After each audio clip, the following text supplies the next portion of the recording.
So Naomi, you are like living every girl's dream, that is to play a princess, a Disney princess. So how was this experience for you? It was really incredible. I think that it was just so exciting, the opportunity to humanize a character that I loved so much growing up. It really is a dream come true, you know? And I think that also when you take something that's an animation and you can kind of develop that and add more to it, it's a really wonderful challenge to take on. And did you feel, talking about challenges, is that Aladdin is a really well-known story. I mean, I think when we were kids, we watch it and rewatch it and rewatch absolutely. it. So it's a really well-known story. So what are the biggest challenges of making a live action about a movie that is so in the audience heart? Yes, so for me, I think the most challenging thing is honouring the original but not imitating. So that meant for me taking the feeling that I had growing up watching Jázmin, you know, it was very personal for me, and keeping that same feeling of, I felt really, really empowered watching her, but also just adapting. And I think that Disney did a great job, and Guy and our producers with giving Jázmin more of a narrative and more ambition, to lead. I think that was something that makes perfect sense. And so I just wanted to humanize her. I wanted to make her feel relatable and, more than, I wanted to make her feel dynamic and well-rounded and just give her more depth. What I really love about your version is that it's really empowered, really strong.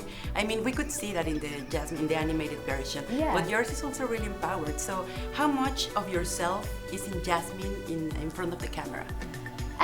You always bring something of yourself to a character, but I think that the idea of being shut down or being silenced or, being made to feel insignificant, everyone has felt that at some point. There's a scene in the movie where Jafar comes up behind Jázmin and he says, you should be seen and not heard. And in that moment, I wanted to portray that feeling that you get where you're just so angry and you're so angry that you want to cry, but you're kind of left speechless. You can't say anything, and you go back home and you think, oh, I should have said this and I should have said that. And I think that's something that so many people and women particularly, they understand that feeling. And so I think that, I relate to those themes as well as anyone else does. But ultimately, I was probably playing, something that I aspire to be, maybe. Perfect. And well, I felt that Jázmin felt really empowered when she speaks up, for example. So what makes you feel empowered?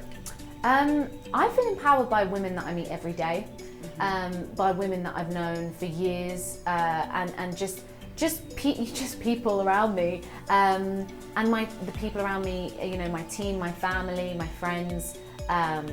Those are the things that I feel inspired by. Not necessarily, it's not always necessarily someone that's in the public eye or doing things. It's sometimes just people that you meet every day that just inspire you. Perfect. And talking about the costume, it's really magic. All the things and the jewelry. So how was it to turn into Jázmin through this costume? Yeah, it was. I mean, our incredible costume designer, Michael Wilkinson, he is just such a genius. And what we wanted to achieve was kind of this idea that when she's in something that's very restrictive, that was a metaphor for how she's kind of feeling in that moment. And then the more kind of free-flowing outfits, the purple heron pants and the blue, the iconic blue costume, that's when she feels like she's, she can move a little bit.